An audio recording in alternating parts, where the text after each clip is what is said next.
Excel मध्ये fast व्हायचंय तर माऊसचा वापर टाळा. पाहूया एक एक्सेल शॉर्टकट झटपट एक्सेल मध्ये. मंडळी, आज तुम्ही माझ्या डेटावरती बघू शकाल की जी सॅलरीचा जो कॉलम आहे त्या कॉलम मध्ये रंगीबेरंगी व्हॅल्यूज तुम्हाला दिसत आहेत.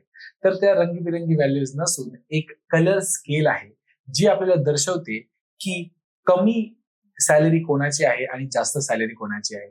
कमी सॅलरी रेड कलर मध्ये तुम्हाला दिसते आहे आणि जास्त सॅलरी ग्रीन कलर मध्ये. तसं रेड, येलो आणि ग्रीन कलरची एक कलर स्केल आलेली आहे ज्याच्याने आपल्याला एक अंदाज येतो कोण कुठल्या सॅलरी ब्रॅकेटमध्ये आहे. आणि तेच आज आपण एका शॉर्टकटनी त्याच्याच बाजूला मी जो सॅलरी कॉलम तयार केलेला आहे त्याच्यामध्ये करून बघणार आहोत. त्यासाठी आपण सॅलरीचा कॉलम सिलेक्ट करणार आहोत, कंट्रोल शिफ्ट आणि डाऊन एरो दाबून.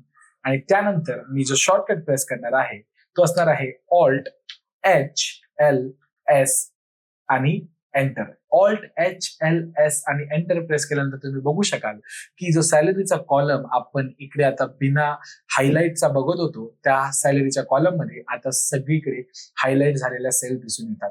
आणि त्या हायलाइट झालेल्या सेल त्या सॅलरीच्या रेंज वरती डिपेंड करतात की कुठली सॅलरी कमी आहे आणि कुठली सॅलरी जास्त. तर अशाच माहितीपूर्ण व्हिडिओज पाहण्यासाठी फॉलो करा एक्सेल भारतला. धन्यवाद.